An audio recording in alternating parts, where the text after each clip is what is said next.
Amém, queridos. Então vamos abrir lá em 1 Pedro, capítulo 2, versículo de 1 a 10.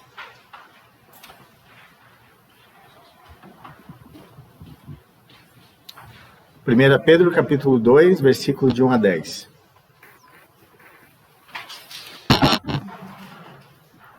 Livrem-se, pois, de toda maldade e de todo engano, hipocrisia, inveja e de toda espécie de maledicência. Como crianças recém-nascidas, desejem de coração o leite espiritual puro, para que por meio dele cresçam para a salvação. Agora que provaram que o Senhor é bom, à medida que se aproximam dele a pedra viva, rejeitada pelos homens, mas escolhida por Deus e preciosa para ele, vocês também estão sendo utilizados como pedras vivas na edificação de uma casa espiritual, para serem sacerdócio santo, oferecendo sacrifícios espirituais aceitáveis a Deus por meio de Jesus Cristo. Pois assim é dito na Escritura: eis que põe em Sião uma pedra angular, escolhida e preciosa, e aquele que nela confia jamais será envergonhado. Portanto, para vocês, os que creem, essa pedra é preciosa. Mas para os que não creem, a pedra que os construtores rejeitaram tornou-se a pedra angular, e a pedra de tropeço e a rocha que faz cair. Os que não creem tropeçam, porque desobedecem à mensagem, para o que também foram destinados. Vocês, porém, são geração eleita, sacerdócio real, nação santa, povo de propriedade, povo exclusivo de Deus, para anunciar as grandezas daquele que os chamou das trevas para a sua maravilhosa luz. Antes vocês nem sequer eram povo, mas agora são povo de Deus. Não haviam recebido misericórdia, mas agora a receberam. Amém.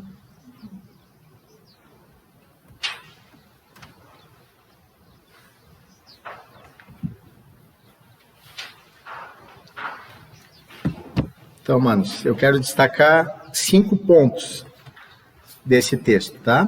Primeiro ponto, que tá meio bagunçado lá, primeiro ponto lá, crescimento pelo despojamento do pecado. Esqueci de falar, né?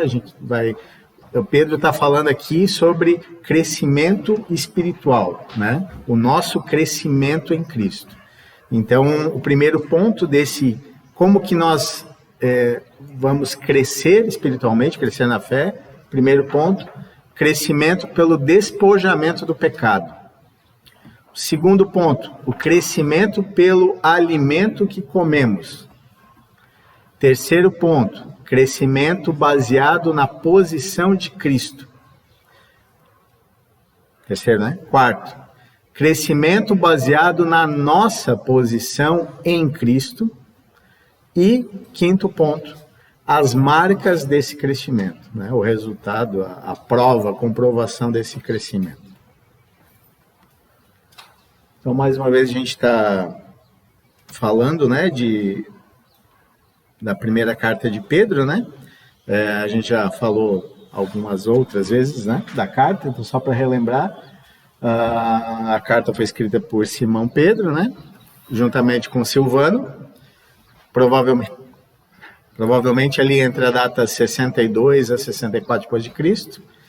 Provavelmente foi escrita enquanto Pedro estava em Roma, que na carta ele chama de Babilônia, talvez justamente por causa da perseguição que iniciava-se, né, no Império, por causa de Nero ter colocado fogo em Roma, né, supostamente, né, não sabe se foi ele mesmo, né, que colocou fogo em Roma, mas acredita-se que ele tenha colocado fogo em Roma e daí colocou a culpa nos cristãos, e isso gerou uma perseguição, né, no Império ali, começando em Roma. Então, provavelmente Pedro escreveu Babilônia para que ninguém pegasse a carta e fosse atrás dos irmãos que estivessem em Roma, né? Então ele destinou essa carta à igreja, formada tanto por judeus quanto por gentios, que estava espalhada ali por toda a região da Ásia, tanto a menor quanto o Ponto, Galácia, Panfilha, né? Toda aquela região que a gente viu no mapa lá depois. Então, o propósito da carta era encorajar os cristãos a preservar, a perseverar, né, em seu sofrimento, mantendo em vista a esperança da graça que lhe estava reservada e também a glória de Cristo, né? Então, a carta de Pedro fala muito de esperança, né, como a gente viu. Então, mesmo com os sofrimentos que os irmãos estavam passando, Pedro ele estava exortando os irmãos a que ele orienta os irmãos em alguns aspectos, né? Como a gente já comentou, né? Então, que a gente lembrasse da graça e da misericórdia e do trabalho efetivo do Deus Trino para a salvação, né? Tanto o Deus Pai elegendo, quanto o Deus Filho oferecendo-se em sacrifício, e tanto o Deus Espírito Santo nos chamando ao arrependimento e aplicando a graça que temos por meio desse sacrifício. Então, uma obra completa de Deus e uma obra ativa, né, de Deus se envolvendo ativamente, não é algo simplesmente que, Deus, não, eu já criei, larguei tudo e vamos ver o que acontece, né? Não, Deus está ativamente envolvido, né, na salvação e nessa obra. Que a gente tenha uma viva esperança baseada na obra consumada de Cristo e na herança prometida, e que a gente tivesse uma alegria indizível somente em Cristo, mesmo em meio aos sofrimentos. Ele comenta também as 3 marcas de um salvo, né? De um cristão, que é a alegria e esperança viva somente em Cristo, uma vida de santificação e o amor. Quase caiu aqui. A gente viu também aqui, resumidamente, que Pedro, no primeiro capítulo, ele faz uma introdução assim, sobre todos os assuntos que ele vai falar, né, na carta, continuar. E aí ele quebra em 3 partes, né? E ele repete para realçar aquilo que ele vai trazer nas 3 partes distintas do primeiro capítulo, né? Então, aqui tem a tabelinha, tá? Para vocês acompanharem, né? Então, na primeira parte ele fala de que Deus nos regenerou, na segunda que nós fomos resgatados e na terceira que nós fomos regenerados. Eleição, santidade e amor fraternal, morte, fútil procedimento e semente corruptível, esperança, fé e amor, uma viva esperança pela ressurreição de Cristo, uma santidade pela unidade com Cristo e o amor pela natureza que recebemos em Cristo.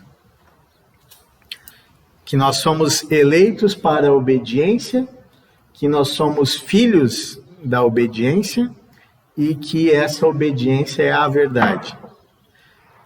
Ele fala também de uma herança imperecível, no segundo ele fala de um sangue imperecível e no terceiro tópico ele fala de palavra imperecível. Ele fala da identidade do cristão, ele fala do chamado do cristão, e ele fala da expressão de vida do cristão. Ele fala de até que vocês recebam a salvação reservada. Ele fala de estar alcançando o alvo da fé, que é a salvação. E ele fala de crescer plenamente na salvação. Ele fala de Em outras palavras, confie, pois está guardado nos céus para vocês. No segundo ponto, ele fala como se fosse arregace as mangas e corra. E no terceiro, deseje ardentemente o crescimento espiritual. Depois ele exulta, no último aqui, né? Ele fala de exultar em meio ao sofrimento. Ele fala de ser sóbrio, cingindo o entendimento. E ele fala de purificar a vida pela obediência à palavra. Então, tudo isso nós já vimos, foi só uma introdução, né? Tá? Só para relembrar os irmãos. Hoje nós vamos falar, como vocês perceberam ali no na última parte do capítulo, né? Do primeiro capítulo de Pedro, ele está falando a respeito ali da palavra viva, da expressão de amor, e ele está agora juntando, né, o capítulo 2, ele está intimamente relacionado a essa última parte do texto do capítulo 1, certo? Tanto que ele começa, a maioria das traduções, começa ali, portanto, né, ou por isso, né, que ele faz essa ligação ao texto anterior, né? Então, eu falei tudo isso, agora eu vou falar outra coisa, mas está relacionado a isso aqui. Portanto, né? Isso, certo? Então, Pedro, ele vai trazer agora, ele vai falar a respeito do crescimento espiritual, que a gente deveria desejar ardentemente esse crescimento. E para isso ele vai usar duas ilustrações, duas figuras, de um recém-nascido e de um edifício em construção, uma casa espiritual, certo? E os dois, a gente vai ver que as duas ilustrações, elas são relacionadas, né? Então ele vai começar, o primeiro ponto, né? Ele vai falar a respeito dessa ilustração a respeito da criança, né? Por que ele vai falar da criança, do recém-nascido, né? Eu acho que é a ilustração mais clara que nós temos de crescimento, né? Nós temos o bebê e nós sabemos que ele vai crescer, porque é natural que ele cresça, certo? E nós sabemos, né, por que o bebê chora, né? Tirando a questão de doença, né, Tiago? Tá mais o Matias ali, por exemplo, né, com a febre ali, chorando, tirando doença ou dor, alguma coisa que ele tenha, o bebê chora por quê? Por que um bebê chora?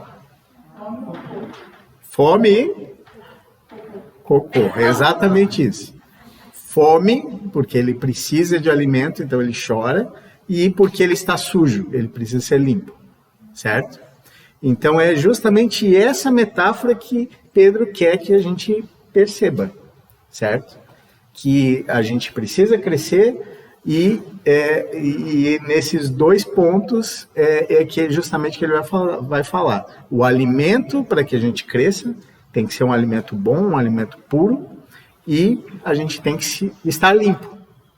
E por isso que o primeiro ponto do texto é o crescimento pelo despojamento do pecado. No versículo 1, né, de 1 Pedro. Portanto, livrem-se de toda maldade, de todo engano, de toda hipocrisia, de toda inveja e de toda a difamação. Então, o Pedro termina o capítulo 1 falando da palavra de Deus, que ela é verdade e que ela é imutável, que ela é a palavra imperecível, que ela não se corrompe, né? Que ela não passa, que ela dura para sempre. E ele fala do amor fraternal, o amor que a gente deveria amar os irmãos de coração, né? Com sinceridade, certo? Então, ele está continuando isso, esse ponto, né?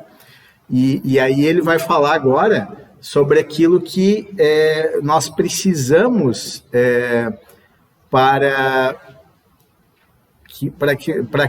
ter esse crescimento, relacionado a isso. O primeiro ponto relacionado a esse crescimento e está intimamente relacionado àquele amor fraternal de coração, é esse despojamento, essa limpeza, você estar limpo, você crescer pelo despojamento do pecado.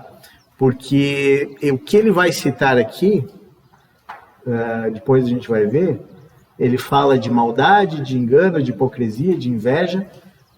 São pontos que são barreira à expressão do amor fraternal, certo? Então, eles são o empecilho do amor. Então, por isso que ele está dizendo que a gente deveria se livrar disso, tá? Então, nesse ponto, né, de crescimento para o despojamento do pecado, ele está dizendo para a gente se livrar da roupa suja, se livrar da fralda suja, tá? O Hernandes Dias Lopes, né, o HDL, ele diz o seguinte, que Pedro, após falar do estilo de vida de um cristão, ele começa a elencar os passos necessários para o crescimento espiritual. O primeiro ponto que devemos considerar em nossa vida, quando buscamos o crescimento, é ter uma atitude de despojar o pecado em nossas vidas. Eu esqueci de comentar, mas eu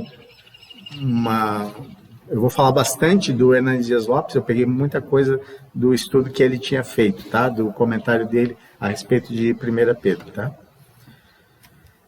Então, primeiro ponto ali que ele fala sobre livrar-se, né, ou abandonar. Esse sentido, essa palavra, ela tem o sentido realmente de jogar fora, deixar de lado, pegar uma roupa suja que você trocou e se livrar dela.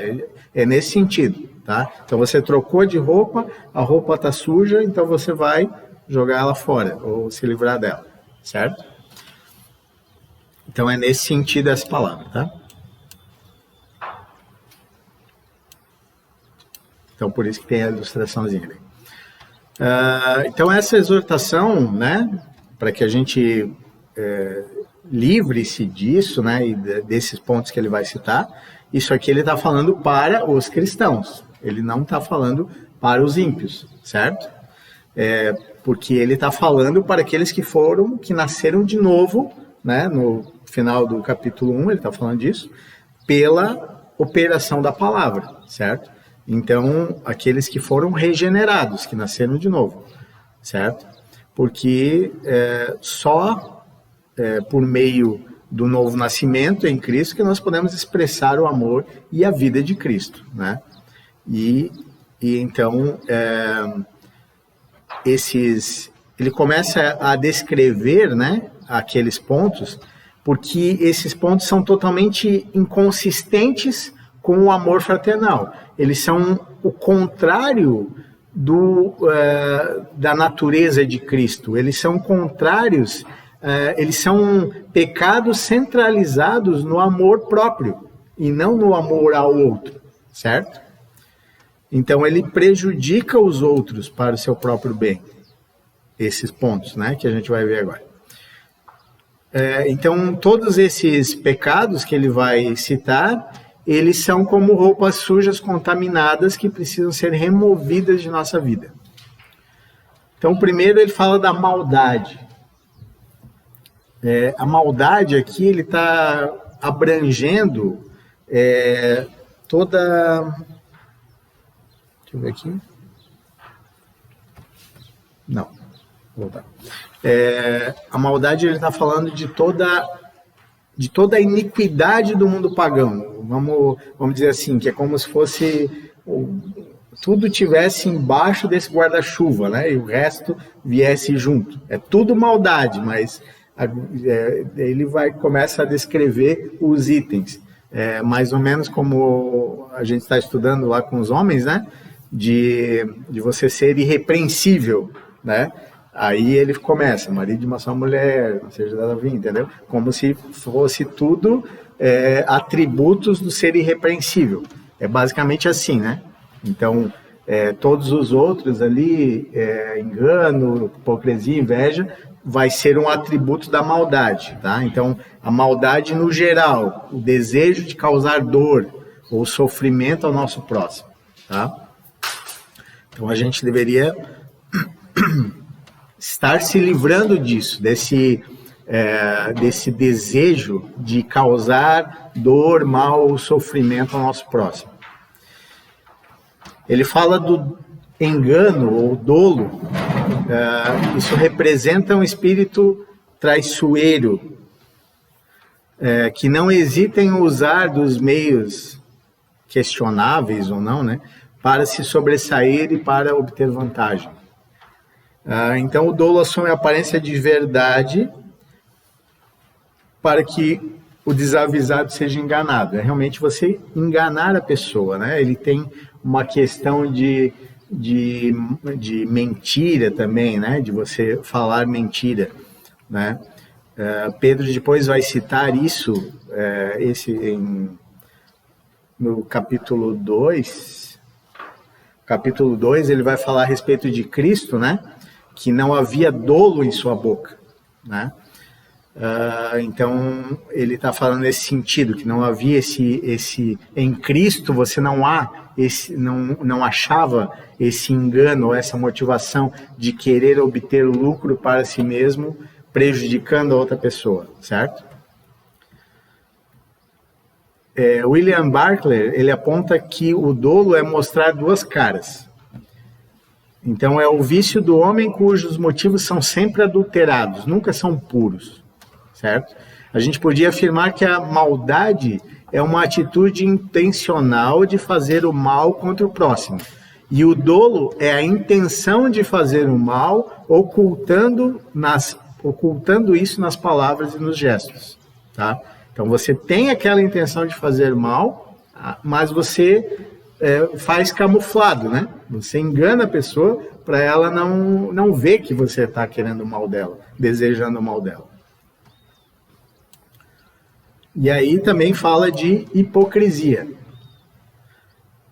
A palavra grega, né, que descreve aqui hipocrisia, ela se referia ao ator, né? Ao ator que usava uma máscara, né, para representar, né, a comédia lá antigamente, né, na Grécia. Então ele seria alguém, né, que estava ocultando os seus verdadeiros motivos, né? Ele ficava representando os motivos, as intenções, o sentimento de outros, né? Ou da peça, né? Então ele fingia, né? Essa questão, né? Ele mascarava para ocultar a sua verdadeira identidade. Então tudo isso está relacionado com hipocrisia, né? É fazer da vida um palco para representar um papel buscando aplausos. A hipocrisia finge ser aquilo que não é, o hipócrita, né? Ele finge ser aquilo que não é. Homer destaca que existem muitas tentações para a hipocrisia. Há o risco de realizar, por exemplo, o jejum, a oração, as oferendas, não por amor a Deus, mas por amor ao ser humano, né? Não de um coração, mas para usufruir uma imagem favorável perante as pessoas.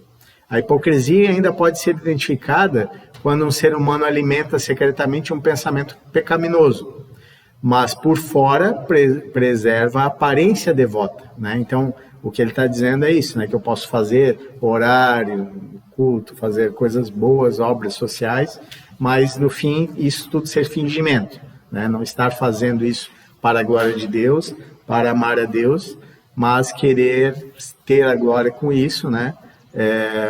Ter uma aparência de piedade, mas na verdade não ser piedoso, né? Não ter um coração piedoso. Então tudo isso é hipocrisia, né? Jesus batia firmemente contra a hipocrisia, né? Vários textos falando desse aspecto com os fariseus, né? Por exemplo, Lucas 12:1, tá? Quem quiser anotar.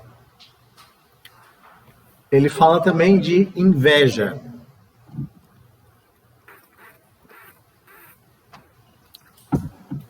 Inveja descreve o sentimento mesquinho de querer ocupar o lugar do outro. Inveja corresponde ao desejo de ser quem o outro é, de ter o que o outro tem. A inveja se expressa no desejo de possuir algo que pertence ao outro. Uma pessoa invejosa é dominada por uma incurável ingratidão, né? Você não está satisfeito, você não está grato com o que tem e busca querer o que o outro tem, né? Então vocês podem perceber que todos esses pontos ele está realmente falando com relação ao amor fraternal, né? O relacionamento dos irmãos. E aí todos esses vão impedir o fluir da expressão de amor verdadeiro de Cristo, né? Nas nossas vidas, como igreja. Então a gente precisa realmente estar se livrando disso, tá? E por último ele fala de todo tipo de difamação ou maledicência. É falar mal mesmo, né? Quase sempre como fruto da inveja instalado no coração. E normalmente quando a pessoa não está presente, né? Você fala mal da pessoa quando ela não está presente, né? Senão daria problema. A maledicência traz a ideia de um falatório maldoso, né, a respeito da vida alheia. Fazer da língua uma espada afiada para ferir, um fogo mortífero para destruir, um veneno letal para matar. É sério, né, o negócio. É interessante que vocês notem, né, que Pedro está falando para que você se livre disso, né? Ele não está dizendo para que você lute contra esses males. Ele está dizendo que você deveria se livrar porque você já se despiu disso. Você já deixou essas coisas de lado, né? Com o novo nascimento. Então ele não está... ele traz essa questão da roupa contaminada. Você está com essa roupa contaminada. Então se limpe, porque você... Em Cristo, por meio do sacrifício de Cristo, da obra de Cristo, você agora pode viver essa expressão de amor e essa expressão de santidade. Tá? Outros textos, eles também trazem a mesma conotação, né? Efésios 4, 22 a 24, por exemplo, e depois vamos ler Colossenses 3, de 8 a 10. Então, Efésios 4, de 22 a 24, ele fala o seguinte: quanto à antiga maneira de viver, vocês foram ensinados a despir-se do velho homem, que se corrompe com os seus desejos enganosos, a serem renovados no modo de pensar e a revestir-se do novo homem, criado para ser semelhante a Deus em justiça e em santidade, provenientes da verdade. Tem muitos aspectos aqui que Paulo também está falando, né, por meio do Espírito, né? Pedro também traz à nossa mente os mesmos aspectos que Paulo está dizendo aqui para os Efésios, né? Que então despir-se, né, de uma roupa suja, se revestir de Cristo. E por quê? Porque a gente revestir-se do novo homem, criado para ser semelhante a Deus em justiça e em santidade, né? Então nós devemos nos revestir da natureza de Cristo, porque nós fomos criados para esse fim, para andarmos em justiça e em santidade. E essa justiça e santidade deve ser proveniente, né, da verdade. Então ele está falando também com relação à palavra de Deus, né? O que Pedro também está falando lá. Colossenses 3, de 8 a 10. Mas agora abandonem todas essas coisas: ira, indignação, maldade, maledicência e linguagem indecente no falar. Não mintam uns aos outros, visto que vocês já se despiram do velho homem com suas práticas e se revestiram do novo, o qual está sendo renovado em conhecimento à imagem do seu Criador, certo? Então ele está falando de muitos pontos aqui relacionados também com Pedro, né? Ira, indignação, maldade, maledicência, linguagem indecente no falar, mentira, né? Que seria hipocrisia também, certo? Então, o que nós podemos meditar a respeito desse ponto? Nós estamos desejando realmente o crescimento espiritual? Nós estamos tratando seriamente o pecado em nossas vidas? Estamos despindo aquilo que atrapalha a expressão de amor em nossas vidas? Ou temos mantido essas atitudes egoístas e de amor próprio?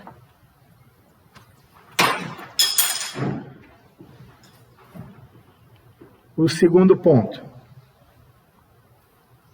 Crescimento pelo alimento que comemos. Então, ainda na metáfora do recém-nascido, né? Então, o recém-nascido, nós temos claro isso, que ele deseja o leite, deseja ser alimentado, e ele chora e se desespera até que alguém atenda, né? Proveja esse leite para ele, né? Então, Pedro vai dizer justamente isso, né? No versículo de 2 a 3, que nós deveríamos desejar intensamente esse leite espiritual, para que, por meio desse leite, a gente crescesse e experimentasse plenamente a salvação. Então, Pedro passa daquilo que devemos despojar para o que devemos desejar. Então, despojar, e agora nós devemos desejar. Então, aqui a ilustração. Então, primeiramente, a gente tem que considerar que Pedro está falando a respeito de Cristo, que Cristo é a fonte do nosso crescimento espiritual, né? Que nós deveríamos desejar ardentemente esse conhecimento e buscarmos Cristo Jesus. Mas ele também está falando da palavra de Cristo, né? E nós, acho que todos têm claro isso, né? Que o leite ali que ele se refere, ele está se referindo à palavra de Deus, tá? E é a continuação do capítulo anterior. Então, uma característica comum qual é uma característica comum a todas as crianças? É que elas crescem e elas querem crescer. Elas olham para os irmãos maiores, para os pais, e elas imitam eles, né? E elas buscam crescer, certo? E uma criança só não cresce se ela tem um grave problema de saúde, né? Porque naturalmente, né, é normal que ela cresça. Assim também é triste se nós olharmos para as nossas vidas e não vermos crescimento espiritual, né? Então, desejar o leite é um instinto natural de uma criatura que quer sobreviver, certo? E isso deveria ser também esse nosso instinto. A gente deveria entender essa necessidade de que nós deveríamos crescer e nós deveríamos, então, buscar ardentemente a palavra de Deus para encontrarmos essa nutrição e esse alimento, para que, então, nós começássemos a crescer, né? Só que Pedro dá uma característica desse leite, o puro leite espiritual. Não é qualquer leite, né? A ilustração aqui mostra não dá para ver, né? Mas um pão bolorento, né? Uma comida estragada, né?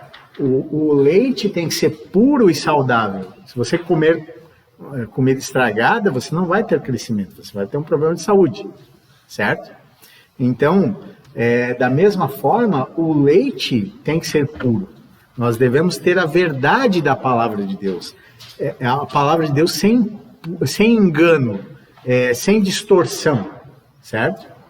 Por isso que nós devemos buscar a palavra e estudá-la mais e mais, para que também a gente não não possa perceber facilmente os enganos, né? Vocês têm que manejar bem a palavra de Deus, como o Ademir já falou várias vezes, né?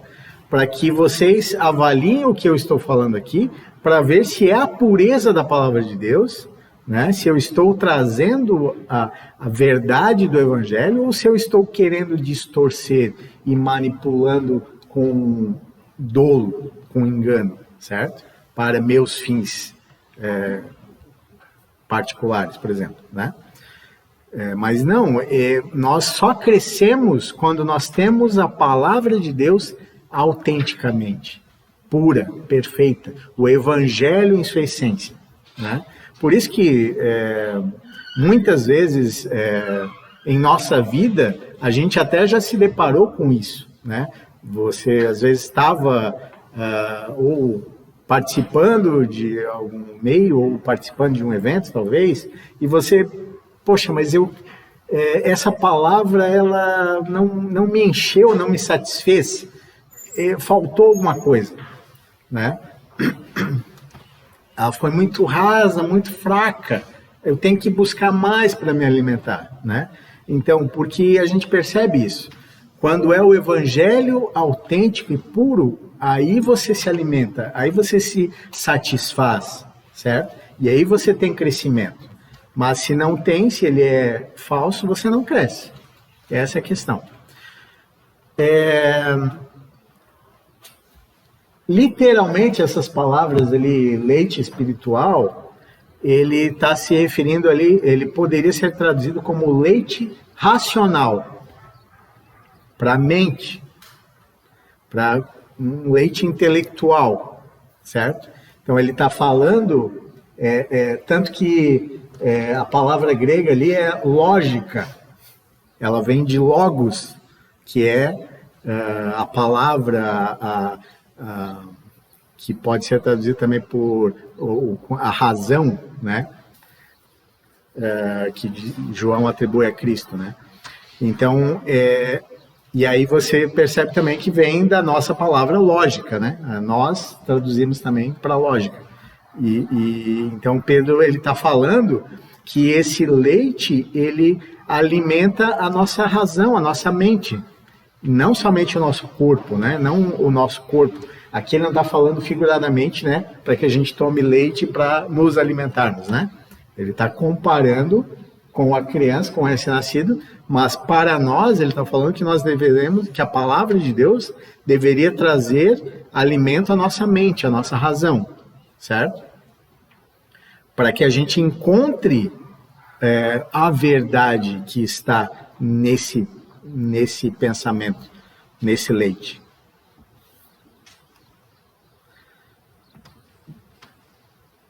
O pensamento daqueles que estão na infância espiritual devem ser alimentados com leite espiritual apropriado ao seu estágio, né? Vamos comparar aqui os textos de 1 Coríntios, capítulo 3, versículo de 1 a 3. 1 Coríntios, capítulo 3, versículo de 1 a 3. Irmãos, não lhes pude falar como a espirituais, mas como a carnais, como a crianças em Cristo. Dei-lhes leite e não alimento sólido, porque vocês não estavam em condições de recebê-lo. De fato, vocês ainda não estão em condições, porque ainda são carnais. Porque visto que há inveja, divisão entre vocês, não estão sendo carnais e agindo como mundanos?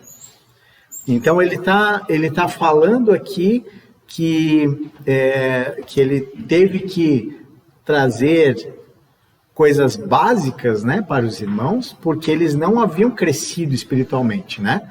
Não haviam crescido na fé. E aí ele fala de um leite como um estágio, né? Então, se você é um recém-nascido, você vai dar leite para o recém-nascido. Você não vai dar uma feijoada para o recém-nascido. Você não vai dar carne, um churrasco, né, para ele comer. Ele não tem nem dente. Como é que ele vai comer um churrasco? Só vai chupar a carne lá, não dá. Então, existem... É claro que a gente deve buscar esse crescimento, e no meio desse crescimento você deve se alimentar daquilo conforme o seu nível, digamos assim, espiritual, né? Tem coisas que você que aprofunda demais para mim, então eu vou me alimentar primeiro daquilo que eu tenho que me alimentar bem, me fundamentar na verdade do Evangelho, né? Para que depois as outras coisas que são um pouco mais complicadas eu possa digerir melhor, né? Gradativamente, né? Exatamente. E também ele fala aqui no sentido de que o que Pedro está falando de primeiramente se despojar, se livrar do pecado, ele está se referindo a isso também, né? Porque os irmãos ali em Corinto estavam tendo atitudes carnais, né? De inveja, de divisão. E isso, para Paulo, era comprovação de que eles não cresciam na fé, certo? Então, isso mostra, né, esse tratamento, né, do despojamento do pecado. E Hebreus 5, 11 a 14, também é um texto bem conhecido, né? Hebreus capítulo 5, versículo de 11 a 14. Quanto a isso, temos muito a dizer, coisas difíceis de explicar, porque vocês se tornaram lentos para aprender. De fato, embora a essa altura já devessem ser mestres, vocês precisam de alguém que lhes ensine novamente os princípios elementares da palavra de Deus. Estão precisando de leite e não de alimento sólido. Quem se alimenta de leite ainda é criança e não tem experiência no ensino da justiça. Mas o alimento sólido é para os adultos, os quais, pelo exercício constante, tornaram-se aptos para discernir tanto o bem quanto o mal. Então, é uma prática de você ouvir a palavra de Deus e de você retê-la e de você obedecê-la, certo? Isso é que te leva ao crescimento, né? E ele traz esse aspecto, né? Que se tornam aptos para discernir tanto o bem quanto o mal, que é justamente essa questão de você ter um ensino para mente, usar a razão para discernir, ter discernimento, entender essas coisas, né? O crescimento espiritual, ele decorre do que...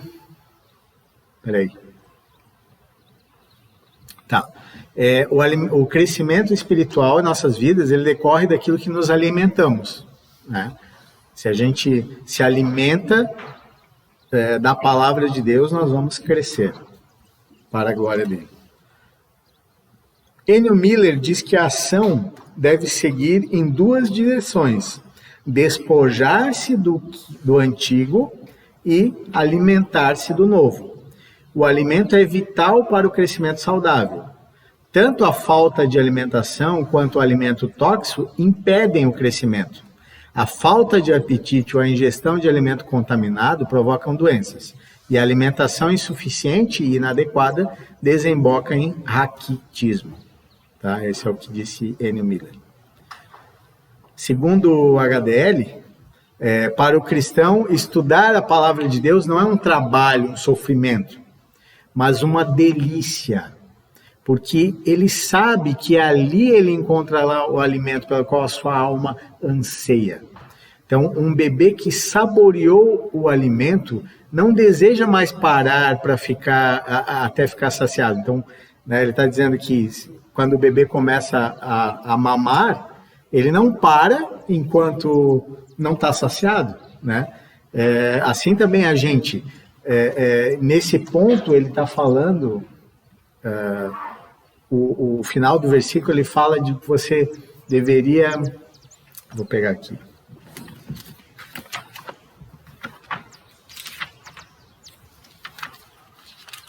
Aqui de 1 Pedro 2, no 2:2, que a gente nós deveríamos desejar ardentemente, e o 3 ele fala aqui: se é que já tendes a experiência de que o Senhor é bondoso, certo?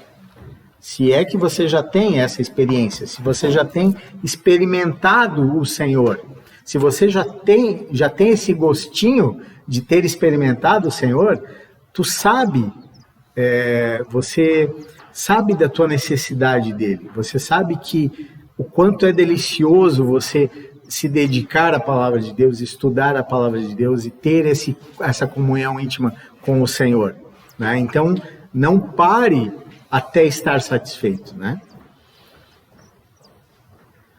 O Hernandes Dias Lopes, ele destaca o seguinte, que o alimento deve... Deixa eu ver se eu coloquei aqui no slide. Isso. Que ele destaca 3 pontos. O alimento, que a gente deve desejar a palavra de Deus como se a nossa vida dependesse disso, e não aceitar falsas doutrinas, certo? E a nossa vida realmente depende da palavra de Deus, depende disso. O propósito, a palavra de Deus nos torna sábios para a salvação e nos dá crescimento para a salvação. Então, nós nascemos da palavra e crescemos pela palavra. Ele fala também da constatação, que a nossa fé e o nosso crescimento espiritual são resultados da bondade de Deus. Ele não apenas nos dá vida, mas também cuida de nós, providenciando todas as coisas necessárias para o nosso crescimento e amadurecimento na fé.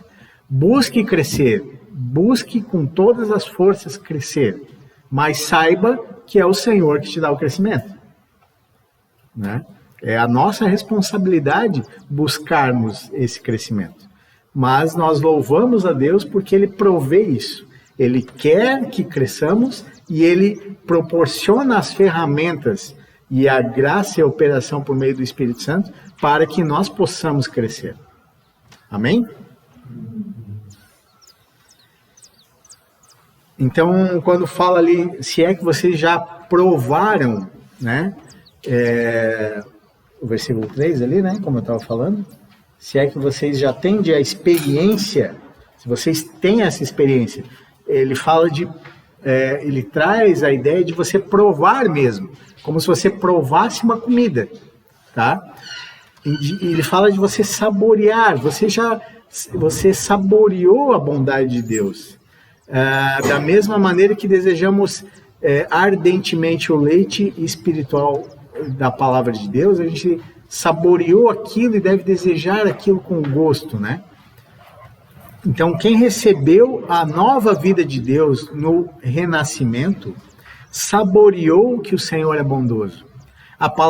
Na palavra de Deus, nós degustamos que o Senhor é bondoso e na palavra que nos nutre, experimentamos isso constantemente. Então, que pontos nós podemos... o que nós podemos tirar desse ponto, né? Meditar sobre ele. Nós estamos realmente desejando o crescimento espiritual? Quão intenso é o nosso desejo pela palavra de Deus? Você tem degustado, saboreado dessa experiência de conhecer a Cristo? Próximo ponto. Crescimento na posição de Cristo. Baseado na posição de Cristo. Certo? Aqui nós temos uma ilustraçãozinha. Não sei se dá para vocês verem bem, né? Mas aqui ele mostra uma pedra de esquina. Certo? Seria a base ali onde todo o restante das pedras é edificado, né? Certo? Aqui ele até coloca uma em forma de cruz ali, né? Mas ela seria a pedra de esquina que ele fala, tá? Seria essa pedra que fica ali no canto, e daí ela acabava sustentando o peso da construção. Ou então a pedra angular. Tá vendo aqui esse arco? Aquela pedra ali que fica ali em cima, ó, que dá sustentação ao arco, é a pedra angular. Entendeu? Se não tivesse aquela pedra, ela não conseguia, o arco não sustentaria, né? E esse arco, é claro, ele tem uma aplicação. Hoje a gente teria poderia ter uma aplicação somente estética, né? Mas no passado não, né? No passado, todo o restante da edificação, da construção, era sustentada por esse arco, né? Então, ou seja, essa pedra sustentava todo o restante da construção, né? Porque se não tivesse ela, a construção cairia, né? Entendeu? E aqui, não sei se conseguem ver também, mas esse aqui, ele realmente construía a sua casa na rocha, né? Dentro da rocha ele construiu a casa, né? Literalmente. Então, o versículo 4 de 1 Pedro 2. Vocês têm se aproximado de Cristo, a pedra viva. As pessoas o rejeitaram, mas Deus o escolheu para lhe conceder grande honra. Então, Pedro agora ele passa da metáfora do leite para a metáfora da pedra, né? Ele faz a transposição do que nós somos para o que Cristo é. Então, nós somos recém-nascidos que precisamos de leite para crescer. Mas Cristo é a pedra fundamental sobre a qual a igreja é edificada. A rocha, como cantamos. O segredo do crescimento é a nossa comunhão com Cristo. Não adianta, não vamos crescer se não tivermos comunhão com Cristo, certo? Precisamos nos aproximar dele. De Cristo emana todo o poder para uma vida nova. Kistmarker, ele destaca que o ato de se aproximar de Cristo é um ato de fé que acontece não apenas uma vez, mas constantemente. Todos os dias nós devemos ir a Cristo com fé, né? Então aqui é a ilustração, né, que eu tinha falado. Cristo é chamado de rocha para ensinar os seus servos que ele é a proteção, é a segurança e é o fundamento sobre o qual nós somos edificados. Ele é precioso na essência da sua natureza, na dignidade do seu ofício e na glória de seus serviços. Ele é precioso. É claro que se a gente pegasse, a gente poderia fazer um estudo longo, inclusive, sobre Cristo como a nossa rocha, né? Isso, eu quero só focar aqui no aspecto relacionado ao crescimento espiritual, mas é tremendo você perceber isso, né? Perceber que, por exemplo, no deserto, a rocha, que é Cristo, como Paulo fala, dava de beber ao povo, dava sombra, né? Dava refrigério, dava descanso, proteção também, né? Uma rocha protege, né? Protege, por exemplo, contra uma tempestade de areia, por exemplo, né? Tu vai lá no deserto, né? Se refugia na rocha. Então, quais são as características de Cristo como a nossa pedra angular? Ele é totalmente confiável. Ele é precioso para os crentes. Ele é a parte mais importante da igreja. Não existe igreja sem Cristo, né? Aqui a gente não tem como a gente não ler Pedro falando de pedra, né? Pedro falando de pedra, né? Sem ligar com o texto de que Jesus fala para Pedro, né? Que tu és pedra, né?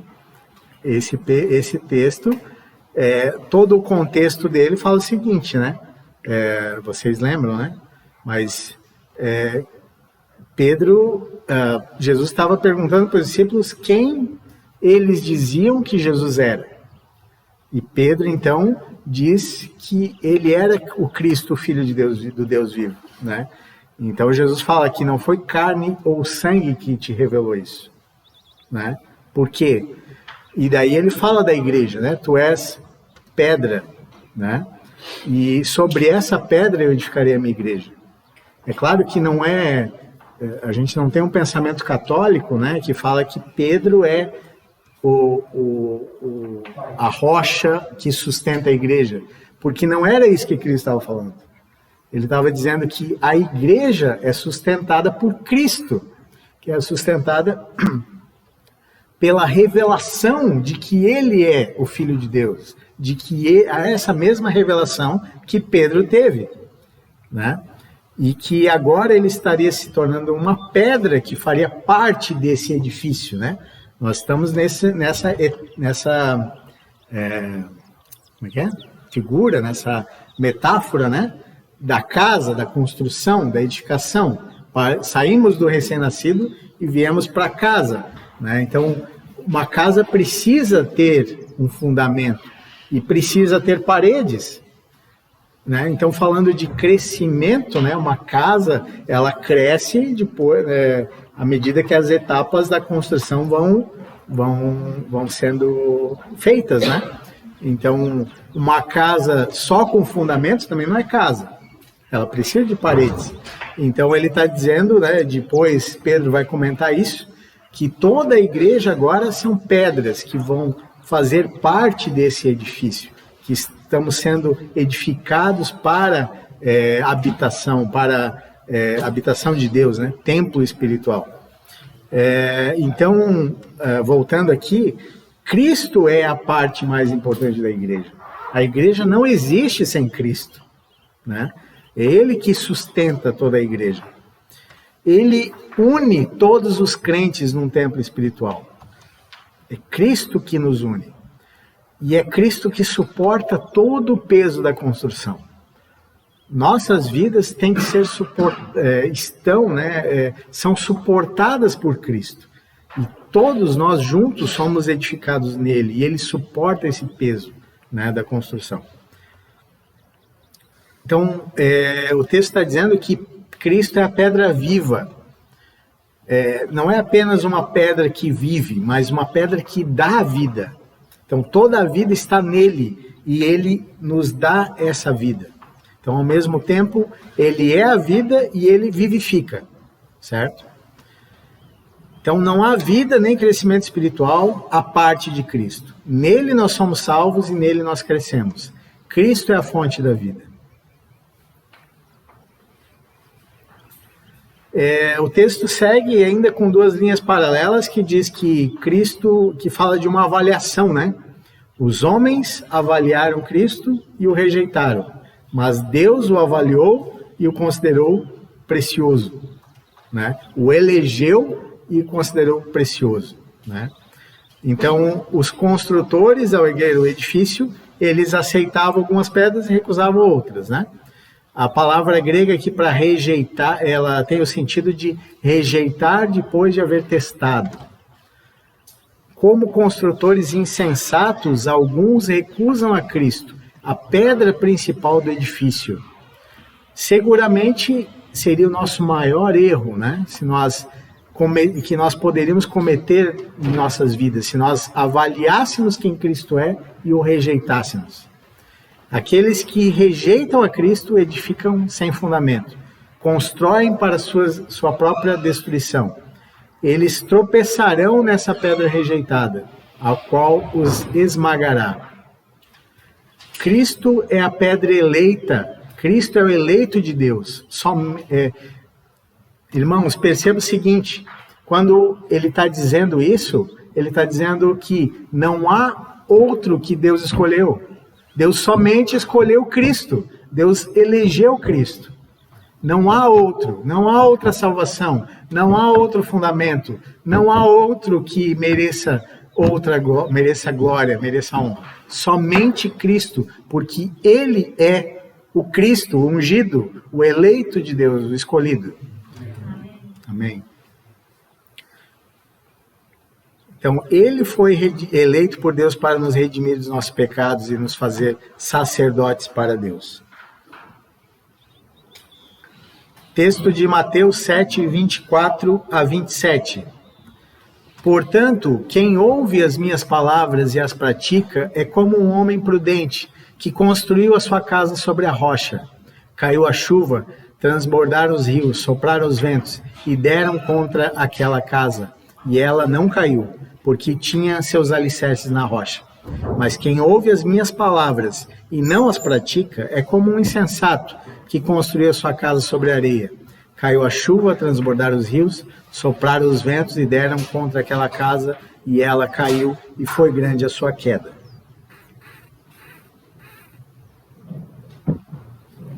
E 1 Coríntios 10, de 2 a 4. Em Moisés, todos eles foram batizados na nuvem e no mar. Todos comeram do mesmo alimento espiritual e beberam da mesma bebida espiritual, pois bebiam da rocha espiritual que os acompanhava, e essa rocha era Cristo. E 1 Coríntios 3, 10 a 11. 1 Coríntios 3, de 10 a 11. Conforme a graça de Deus que me foi concedida, eu, como sábio construtor, lancei o alicerce, e outro está construindo sobre ele. Contudo, veja cada um como constrói, porque ninguém pode colocar outro alicerce, além do que já está posto, que é Jesus Cristo. Que podemos meditar sobre esse ponto. Nós realmente estamos desejando o crescimento espiritual? Vocês viram que eu estou... Essa é a frase, todo ponto é essa frase, tá? Não é porque eu esqueci, dei um Ctrl+C, Ctrl+V e deixei aqui, não, é de propósito, tá? Nós realmente estamos desejando o crescimento espiritual? Qual é a pedra que realmente importa na igreja? Somos nós ou é Cristo? Você está edificando a sua vida nessa rocha ou ainda está construindo na areia? O Senhor fala, né, de ouvir a sua palavra e praticar. Esse está construindo, edificando a sua vida sobre a rocha, né? Jesus realmente sustenta a sua vida ou você tem colocado a confiança em outra rocha?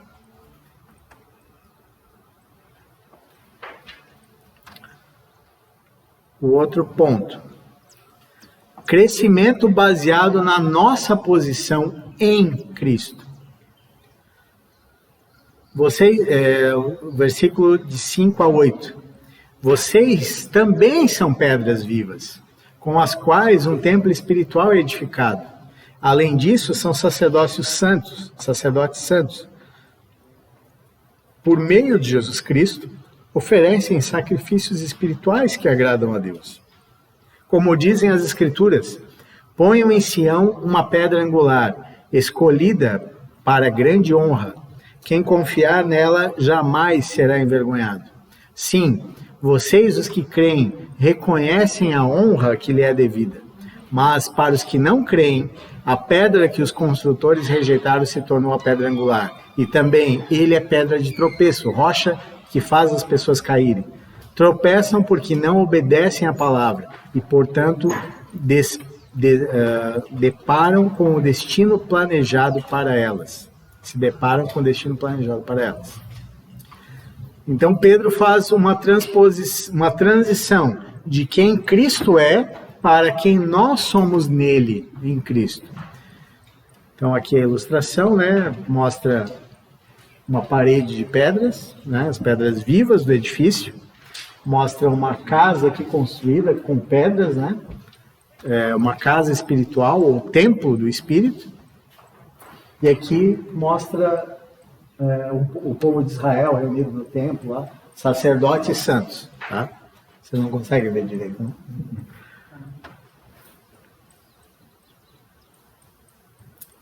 Então, em primeiro lugar, é destacado que nós somos pedras vivas. Pedro, ele faz essa... ele usa a mesma coisa que Jesus fez, né? Pedro, tu és pedra, mas sobre essa rocha eu edificarei a minha igreja, né? Ele usa pedra, o fragmento de rocha e rocha, né? Então Pedro está dizendo, Cristo é a rocha viva, a pedra viva, né? e vocês são pedras vivas, né? Vocês agora recebem a vida que há em Cristo, vocês recebem essa vida. Vocês agora participam do nome e da vida de Cristo, né? Assim como ele é chamado de pedra, nós também somos chamados de pedra. Então nós fazemos parte desse corpo, nós somos firmados em Cristo, nós estamos edificados agora em Cristo. William Barclay, ele destaca que Pedras Vivas traz a ideia que o cristianismo é uma comunidade. O cristão, o cristão independente, que se diz cristão, mas se julga muito superior por pertencer a uma igreja visível estabelecida sobre a terra, em qualquer uma de suas formas, é contradição de termos. Tá? Vou de novo. O cristão independente, que se diz cristão, mas se julga muito superior para pertencer a uma igreja visível estabelecida sobre a terra, em qualquer uma de suas formas, é uma contradição de termos, certo? Então, se eu me acho muito superior para estar com a igreja, eu dizer que eu sou um cristão é uma contradição de termos, porque isso ali mostra uma vida comunitária, não é uma parede, não é uma pedra sozinha, mas são várias pedras edificadas juntas, né? Ele fala também de casa espiritual. A pedra fundamental, Pedro fundamenta suas exortações na consciência de que os seus leitores têm dos elevados privilégios que eles assumem como essas pedras vivas no processo de construção dessa casa espiritual, a habitação do Espírito, né? Nós somos templo de Deus, nós somos morada de Deus, né? O lugar da manifestação da glória de Deus. Nós somos a igreja, a sua igreja, certo? Então ele está falando disso, que a igreja hoje, não o lugar, mas a nação, o povo, né, está sendo edificado para a habitação, para essa manifestação da glória de Deus, como morada do Espírito. Então, o Warren Wiersbe, ele diz que todos os cristãos pertencem a uma só casa espiritual. Existe uma unidade no meio do povo de Deus que transcende todos os grupos e congregações locais, né? A gente tem que ler esse texto também e ver isso, né? Ele está falando de unidade, certo? Ele fala também de sacerdotes santos. Nós somos sacerdotes santos, ou seja, nós somos consagrados, nós somos separados a Deus. Somos constituídos sacerdotes e temos livre acesso à presença de Deus. A palavra latina, né, que é equivalente a sacerdote, é pontifex. Ela significa construtor de pontes, literalmente, né? Então, Cristo é a ponte que nos reconcilia com Deus. E agora, como sacerdotes, nós temos livre acesso a Deus.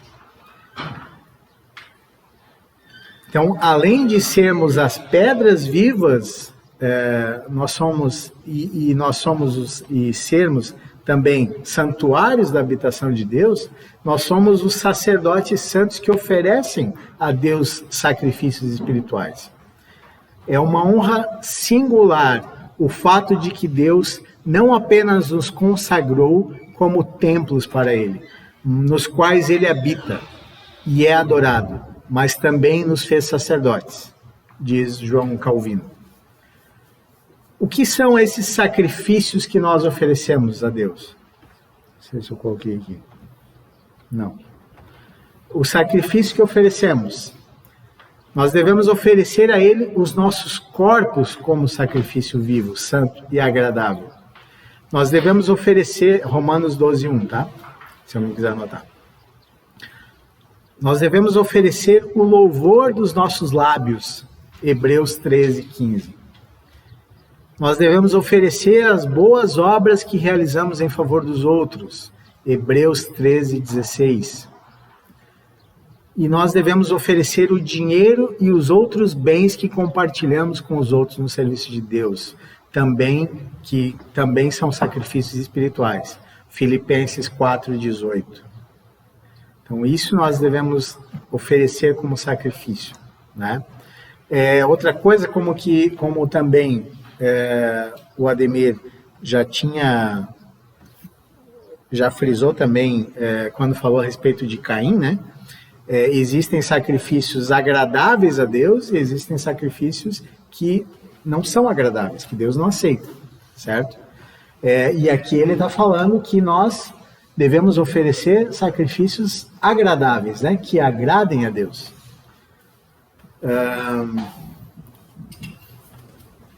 Então, a adoração, ela precisa ser verdadeira, ela precisa ser sincera, certo? Em primeiro lugar, a gente deve, Calvino também diz o seguinte: entre os sacrifícios espirituais, o primeiro lugar pertence à oferta geral de nós mesmos, pois nunca podemos oferecer nada a Deus até que nos tenhamos oferecido em sacrifício a Ele. Seguem-se depois as orações, as ações de graça, as esmolas e todos os exercícios de piedade. Então, primeiramente, nós devemos nos oferecer como sacrifício a Deus, né? E Pedro ressalta ainda, né, que todos esses sacrifícios, eles são oferecidos por intermédio de Jesus Cristo. Nós somente somos aceitos por Deus por meio de Jesus. Somente por intermédio dele, né? Então, o nosso culto só é agradável a Deus quando nos relacionamos com Cristo e quando ele é intermediado por Cristo, certo? Então, nunca podemos ter um culto agradável a Deus, né, em nossas vidas, quando ele está à parte de Cristo ou não está relacionado com Cristo. E um outro ponto, mais no final do texto, ele fala a respeito de nós, os que cremos, né? Então ele fala de crentes em Cristo. Pedro volta-se para a Escritura a fim de fazer um contraste entre os crentes e os descrentes. Para os crentes, Cristo é a pedra angular, eleita, preciosa, a maior preciosidade. Homer declara: crer nele significa alicerçar-se nele. Os crentes colocam sua confiança em Cristo, creem nele e por isso jamais serão envergonhados. Jesus Cristo é o objeto da nossa fé, honra e honrará essa dependência dele, que nós temos dele, né? Os descrentes, eles tropeçam na palavra e continuam irremediavelmente no caminho largo da destruição. Kistermarker alerta que a pedra causa embaraço, ofensa e dor para aqueles que se recusam a crer. Ele fala de pedra de tropeço, né? Quem nunca sentiu dor quando tropeçou uma pedra, né? Bate ali o dedinho, quer ver que você não está descalço, né? Bate o dedinho ainda, né? Porque a pedra, então é nesse sentido que Pedro está falando. A pedra vai causar dor ao descrente, né? Colocamos a nossa fé em Jesus, a pedra fundamental, ou batemos com o nosso pé contra ela. A pedra de tropeço é aquela que faz o caminhante tropeçar. A rocha de ofensa, ela se refere especialmente às pedras que soltam das montanhas e caem sobre as pessoas.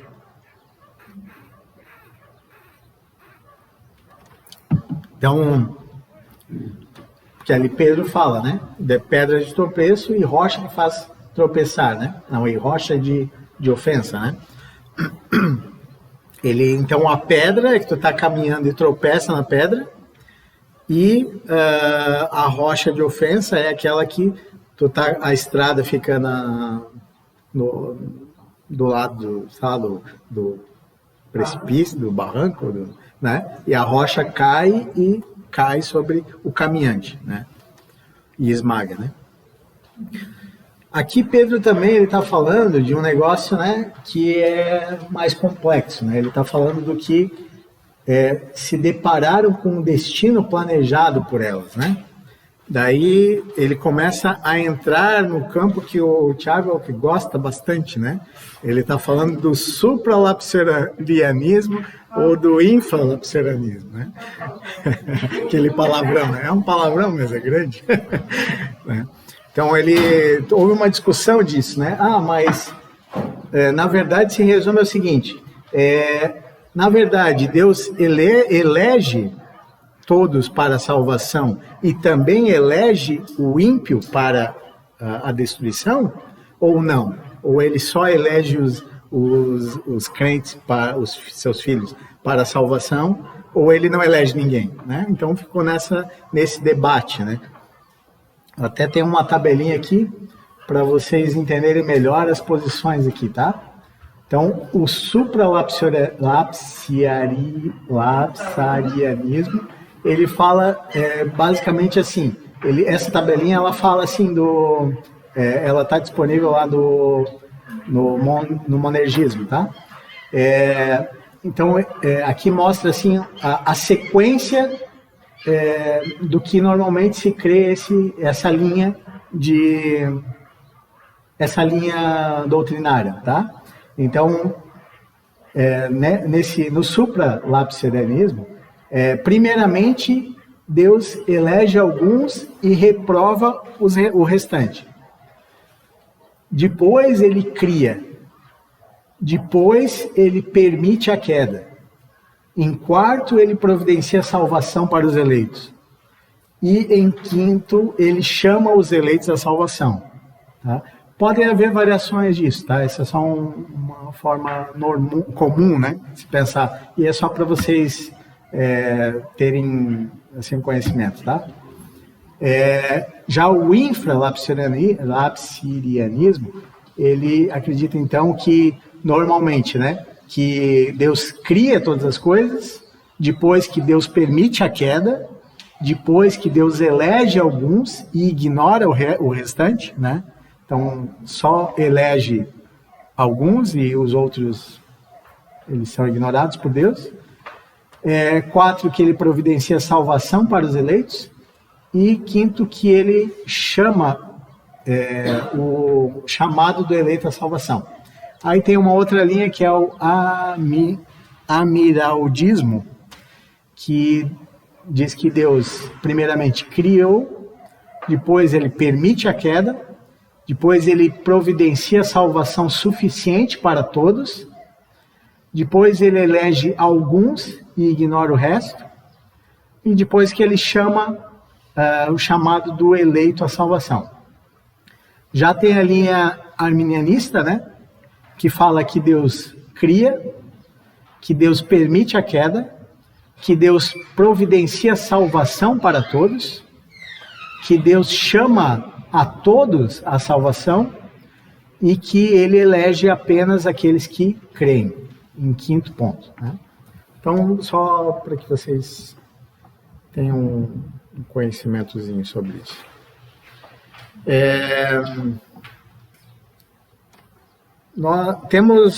Nós cremos, né, de que Deus tanto elege e salva homens, quanto ele também elege homens que ele não salva muitos, né?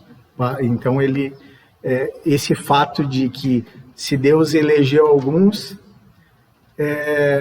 já de certa forma fez com que ele já elegesse o outro para a perdição, né? É claro que o Senhor é muito complicado a gente entrar nessa questão, né? E isso aqui já é uma discussão de séculos, né, no meio da igreja. Mas o que a gente pode dizer é que Deus, ele responsabiliza o descrente por aquilo que eles fazem, assim como ele responsabiliza as nossas vidas. Todos os homens têm responsabilidades diante de Deus, inclusive os eleitos, né?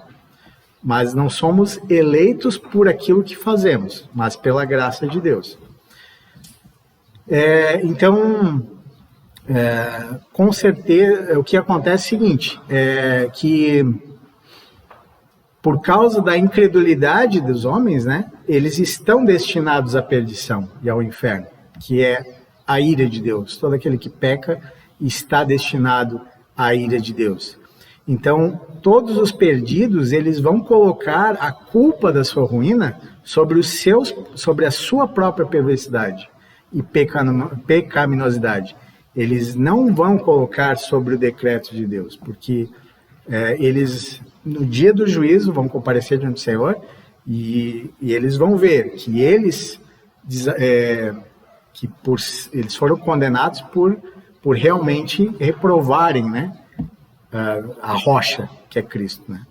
Os salvos sempre atribuirão todo o mérito da sua salvação ao amor e à graça da eleição de Deus, né? Porque Deus quis, porque Deus amou, por isso eu, sem mérito nenhum, fui salvo, né? Então, isso vai sempre ficar claro, tá? O que a gente pode aprender desse ponto? Nós estamos realmente desejando o crescimento espiritual? Estamos vivendo na mutualidade e na unidade do povo de Deus? Estamos oferecendo ofertas agradáveis a Deus? Ou as nossas ofertas são apenas religiosas e más, como as de Caim? Estamos nos alegrando por tão grande amor e graça que temos recebido? Se o Senhor te salvou, te elegeu, tu tem vivido em gratidão e louvor a esse Deus por isso?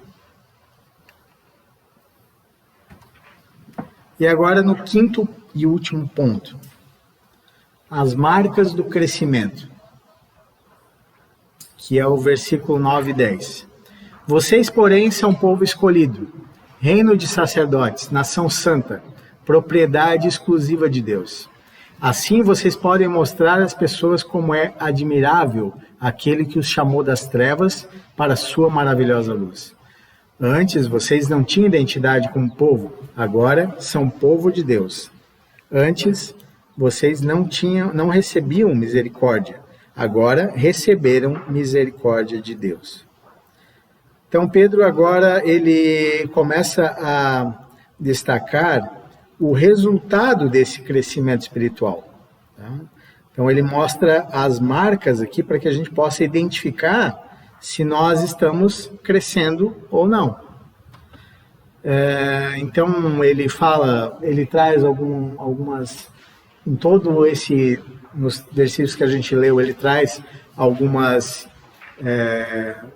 referências, né, ao Antigo Testamento, a texto do Antigo Testamento, principalmente aqui nesse texto, né, no 9, reino de sacerdotes, povo escolhido, nação santa, povo de propriedade exclusiva de Deus. Isso aqui é atribuído a Israel, em Êxodo, se não me engano.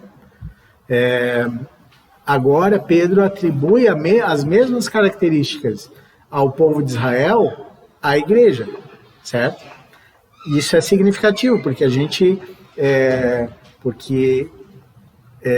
mostra que o plano de Deus sempre foi a igreja.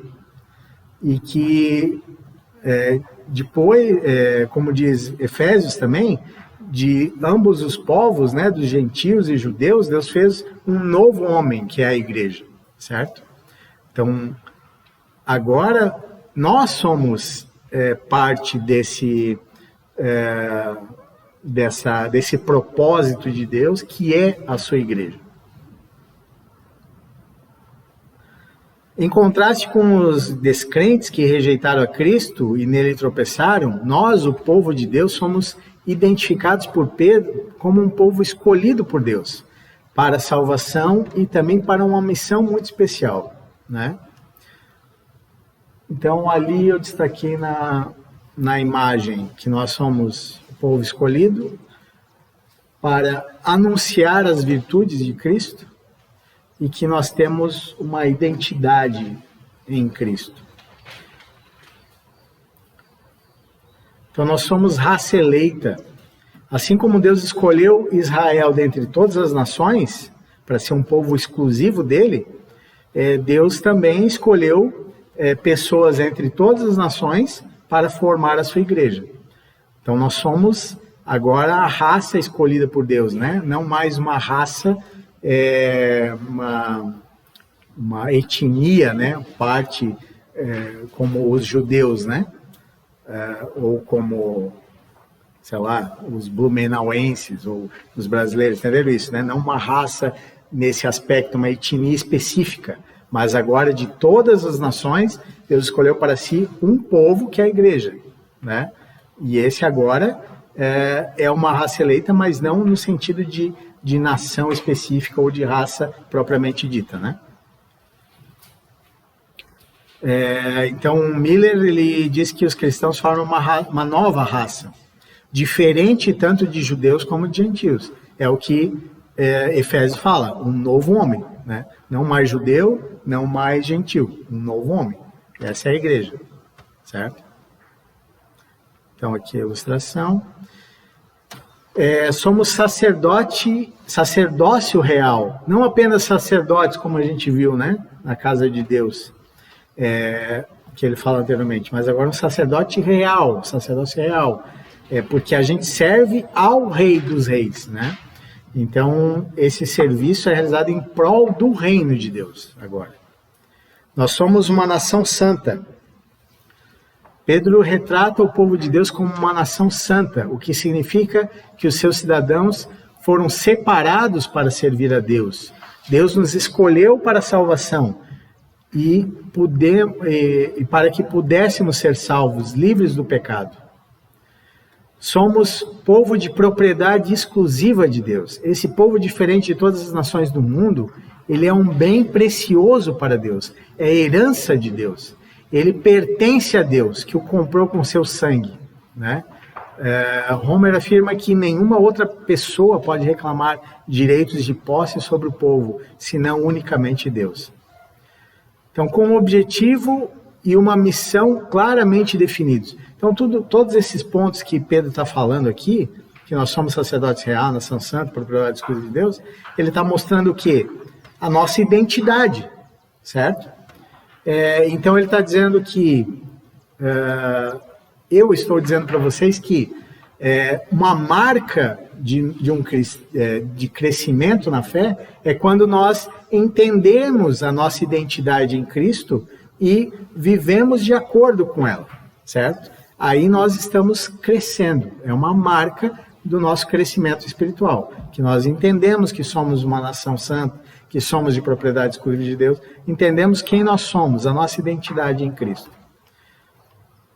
E aí ele fala também de que tudo isso tem um objetivo específico, uma missão claramente definida, né? Que depois de descrever os privilégios e atributos da igreja, Pedro fala sobre a missão, que nós somos salvos pela graça para uma sublime missão. Fomos chamados do mundo para proclamarmos ao mundo uma mensagem imperativa, intransferível e impostergável. Nossa, vou bem. Então, que proclamar as virtudes, né? Uma outra tradução diz, proclamar as virtudes daquele que nos chamou das trevas para a sua maravilhosa luz, né? Como é admirável, né? Então, o que ele fala aqui, que o Hernandes Dias Lopes, ele vai tratar de que a gente deveria observar primeiramente o conteúdo da mensagem. Então ele comenta que, em vista das grandes obras de Deus, da história do seu povo, seus feitos maravilhosos referente à vida, morte e ressurreição de Cristo, como a transformação libertadora do homem e do mundo, isso deveria ser o foco. É isso que Pedro está dizendo quando diz, essas são as virtudes, como é admirável isso, né? Então ele está falando do Evangelho, como o Evangelho é admirável, né? Então, que esse é o conteúdo da mensagem que a gente tem que proclamar. As virtudes de Deus, quem Deus é, o que Ele fez, a sua obra maravilhosa, né? Então, por meio da sua conduta, os cristãos devem testemunhar que são filhos da luz e não das trevas. Que nós somos embaixadores dos atributos de Deus e dos seus gloriosos feitos. Não podemos calar a nossa voz, não podemos aguardar para nós essa mensagem. nós precisamos proclamar em alto e bom som quem Deus é e o que Ele fez para nós em Cristo. Homer ainda vai falar o seguinte: quem experimentou a intervenção resgatadora de Deus em sua vida não pode silenciar a esse respeito. Uma vez que sabe que foi arrancado do âmbito do poder das trevas e transferido para o senhorio libertador do ressuscitado. Trevas significa distância de Deus, designa o que é diabolicamente mal. O ser humano distante de Deus vive nas trevas e realiza obras das trevas. Deus, porém, chama para fora das trevas, para dentro da sua maravilhosa luz. Em segundo lugar, o Hernandes Dias Lopes, ele destaca que fala da motivação da mensagem. Primeiro, o conteúdo da mensagem. Aqui ele destaca a motivação da mensagem. Pedro faz ele faz um contraste, né, entre o passado do cristão e o presente, entre o que a gente era antes de conhecer a Cristo e o que nós somos em Cristo, né? O que Deus fez por nós deve ser a forte motivação para cumprirmos com zelo, fidelidade e urgência essa missão que Deus confiou. Não éramos povo, mas agora o seu povo de propriedade exclusiva. Estávamos perdidos sem esperança no mundo, entregues à nossa própria desventura. Mas agora Deus derramou copiosamente sobre nós sua misericórdia. Agora somos filhos de Deus, morada de Deus, sacerdotes de Deus, para realizarmos a obra de Deus. William Barclay diz que a característica dominante das religiões não cristãs é o medo de Deus, né? O cristão, porém, descobriu em Jesus o amor e a misericórdia de Deus, né? E isso deve ser proclamado, né? Então, como marca também do nosso crescimento espiritual, nós temos esse anúncio do Evangelho, das virtudes de Deus, né? Então, nós podemos também olhar para as nossas vidas e ver, eu tenho essa marca, eu anuncio as grandezas de Deus, onde quer que eu esteja, isso mostra crescimento espiritual também. Alguns outros textos aqui, já concluindo, tá, queridos? Que nos chamam para o crescimento, nos exortam a que busquemos esse crescimento. Efésios 2, versículo 21, Efésios capítulo 2, versículo 21.